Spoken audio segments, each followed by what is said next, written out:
तो ट्रेडिंग में कंसिस्टेंसी ये एक ऐसी चीज है जिसे हर कोई हासिल करना चाहता है। आज हम एक ऐसे प्रोफेशनल सीक्रेट की बात करेंगे जो रिस्क मैनेजमेंट के जरिए किसी भी ट्रेडर को भीड़ से अलग कर सकता है। ये वो तरीका है जो अंदाजों को एक सॉलिड स्ट्रैटेजी में बदल देता है। ये कहानी शायद सभी ने सुनी होगी या हो सकता है खुद महसूस की हो, है ना? हफ्तों तक छोटे छोटे प्रॉफिट्स जमा करते हैं और फिर बूम, एक खराब ट्रेड आता है और सारी मेहनत पर पानी फेर देता है।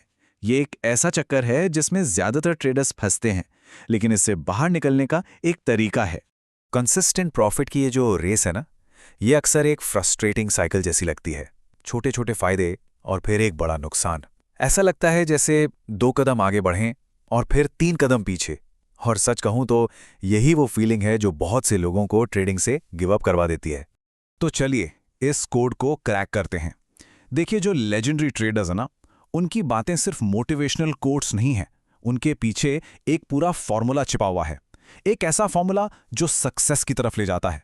हम सब इन कोट्स को पढ़ते हैं, पर अक्सर उनकी असली गहराई, उनका मतलब मिस कर जाते हैं। तो ये है पहली और सबसे जरूरी सीख। मतलब बिल्कुल साफ है, छोटे छोटे मैनेजेबल लॉसेस को एक्सेप्ट करना सीखना होगा। पता है, ये साइकोलॉजिकली बहुत मुश्किल है, क्योंकि आखिर गलत होना किसे पसंद है। लेकिन अगर ईगो बीच में आ गई ना, तो फिर एक दिन मदर ऑफ ऑल लॉसेस आएगी और पूरा अकाउंट साफ कर देगी। अच्छा, अब ये रूल भले ही इन्वेस्टिंग का हो, लेकिन इसका कोर प्रिंसिपल यानी कैपिटल को बचाना ट्रेडर्स के लिए भी उतना ही जरूरी है। सोचिए, सेकोटा और बफेट दोनों अलग अलग फील्ड के जायंट्स हैं, पर इशारा एक ही तरफ कर रहे हैं कि भाई प्रॉफिट कमाने से पहले लॉस रोकना सीखो। कैपिटल ही तो है जो गेम में बनाए रखता है, वो टिकट है। तो इस बात को समझना बहुत जरूरी है कि ये सिर्फ मोटिवेशनल लाइंस नहीं है, ये एक पूरा एक्शन प्लान है जो सालों के दर्दनाक अनुभव के बाद बना है। यही उस फॉर्मूले का बेस है जिसे प्रोफेशनल्स यूज करते हैं। और पता है इसकी चाबी कहाँ है? प्रॉफिट में नहीं, बल्कि रिस्क मैनेजमेंट में। और इस फॉर्मूले को अनलॉक करने की चाबी एक ऐसे कॉन्सेप्ट में है जिसे अक्सर लोग नजरअंदाज कर देते हैं, और वो है ट्रेड के दौरान एक्टिवली अपने रिस्क को मैनेज करना, उसे कम करना। देखिए, प्रॉफिट ट्रेल करने के बारे में तो सब जानते हैं, पर रिस्क को ट्रेल करना वो है असली गेम चेंजर। इसकी डेफिनेशन सिंपल है, एक प्रोफेशनल प्रैक्टिस जिसमें ट्रेड के आगे बढ़ने पर पोटेंशियल लॉस को एक्टिवली कम किया जाता है। यानी 1% के रिस्क को 0.5% या फिर सीधा ब्रेक इवन पर लाना।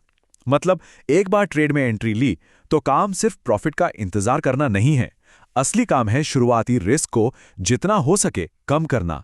सोचने वाली बात है, अगर ट्रेड थोड़ा सा भी खिलाफ जाने का संकेत दे तो पूरे 1% लॉस का इंतजार ही क्यों करना? तो अब इसको आइए नंबर से समझते हैं, थोड़ा सा मैथ करते हैं ताकि पता चले कि ये स्ट्रैटेजी कितनी पावरफुल है। हम एक केस लेते हैं जिसमें विन रेट बहुत कम है। आइए मान लें सिर्फ 10%। मतलब 10 में से सिर्फ एक ट्रेड सफल हो रहा है, जो कि काफी खराब परफॉर्मेंस है। फिर भी देखते हैं कि रिजल्ट क्या निकलता है। ओके, तो सिनेरियो ए, ये है फिक्स्ड रिस्क वाला अप्रोच जो ज्यादातर लोग फॉलो करते हैं। हर ट्रेड पर 1% का रिस्क। मान लीजिए कैपिटल है 1 लाख रुपए, तो 9 लॉसेस हुए -1% के हिसाब से, मतलब -9,000 रुपए, और एक जीत मिली +10% की, यानी +10,000 रुपीज। तो नेट नेट क्या बचा? सिर्फ 1,000 रुपए का प्रॉफिट। इतनी मेहनत के बाद रिजल्ट कुछ खास नहीं। अब आते हैं सिनारियो बी पर, यानी ट्रेलिंग रिस्क वाला प्रोफेशनल तरीका। यहां रिस्क को एक्टिवली मैनेज किया जा रहा है। तो देखिए क्या होता है, 9 लॉसेस में से सिर्फ 3 में पूरा 1% का नुकसान हुआ।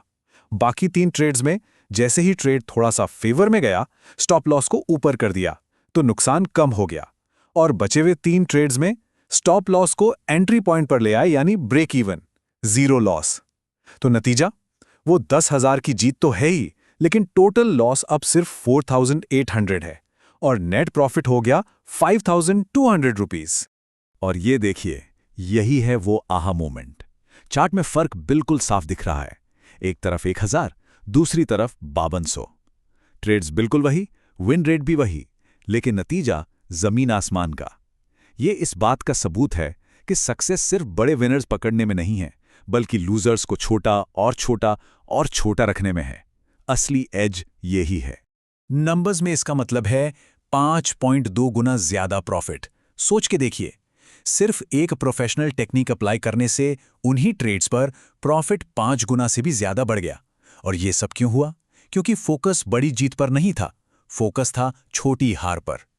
लेकिन ट्रेलिंग रिस्क अकेला काम नहीं करता। इसको सपोर्ट करने के लिए एक और बहुत ज़रूरी नियम है, एक ऐसा नियम जो प्रोफेशनल ट्रेडिंग की फाउंडेशन है। और मज़ेदार बात यह है कि ये एक ऐसी गलती है जो लगभग हर नया ट्रेडर करता है। ये एनालॉजी बिल्कुल परफेक्ट है। जो ट्रेडिंग कैपिटल है ना, वो एक बंदूक के तरह है, सबसे ज़रूरी हथियार। अब सोचिए, अगर हर गोली के बाद बंदूक छोटी होती जाए तो अगला निशाना कैसे लगेगा? सेम चीज़ ट्रेडिंग में है।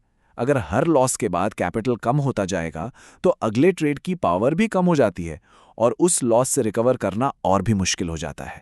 यहाँ आती है सबसे बड़ी गलती। एमेच्योर अप्रोच क्या है?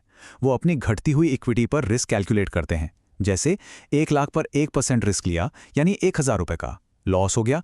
अब कैपिटल बचा 99,000, तो अगला 1% रिस्क 99,000 का होगा, यानी 990 रुपये। देख रहे हैं, रिस्क लेने की कैपेसिटी कम हो गई। लेकिन प्रोफेशनल्स क्या करते हैं? वो हमेशा एक फिक्स्ड कैपिटल बेस पर रिस्क कैलकुलेट करते हैं। मान लीजिए 1 लाख, तो हर ट्रेड का रिस्क 1000 रुपये ही रहेगा। इससे क्या होता है? ट्रेड साइज कांस्टेंट रहता है और एक बड़ी जीत पिछले कई छोटे लॉसेस की भरपाई आसानी से कर लेती है। तो अब सवाल यह है कि इन सभी कॉन्सेप्ट्स को एक साथ जोड़कर एक सॉलिड, एक डिसिप्लिन ट्रेडिंग प्लान कैसे बनाया जाए। आइए इसको एक प्रोफेशनल की प्लेबुक के तौर पर स्टेप बाय स्टेप समझते हैं। हर ट्रेड को 2 जोन में मैनेज करना है। पहला, लॉस जोन। जब ट्रेड लॉस में हो तो एक ही मकसद होना चाहिए, उस नुकसान को कम से कम करना, डिफेंस करना है। दूसरा, प्रॉफिट जोन। जब ट्रेड प्रॉफिट में हो तब एग्रेसिव होना है, छोटे छोटे विन्स भी सिक्योर करने हैं, लेकिन जो मॉन्स्टर विनर्स हैं उन्हें दौड़ने का पूरा मौका देना है। मतलब दोनों तरफ एक्टिव मैनेजमेंट जरूरी है। तो ये है प्रोफेशनल्स का 4 स्टेप प्लेबुक। पहला, लॉसेस को काटो। शुरुआती रिस्क छोटा रखो, 1% से कम। दूसरा, रिस्क को ट्रेल करो, हर ट्रेड पर नुकसान को एक्टिवली एग्रेसिवली कम करो। तीसरा, प्रॉफिट्स को दौड़ने दो, एम करो मॉन्स्टर विन्स का जो रिस्क से कई गुना ज्यादा हो। और चौथा, कैपिटल को कांस्टेंट रखो, रिस्क कैलकुलेशन के लिए एक फिक्स्ड बेस यूज करो। यही है कंसिस्टेंसी का रास्ता। देखिए, ये आसान नहीं है, डिसिप्लिन लगता है, लेकिन ये काम करता है। तो आखिर में ये एक सवाल है जो हर ट्रेडर को सोचना चाहिए। क्या ट्रेडिंग सिर्फ सही होने की कोशिश का एक गेम है, या फिर ये एक बिजनेस है जिसमें एक प्रोफेशनल की तरह रिस्क और प्रोबेबिलिटीज को मैनेज किया जाता है? क्योंकि लॉन्ग रन में यही एक चीज है जो सारा फर्क पैदा करेगी।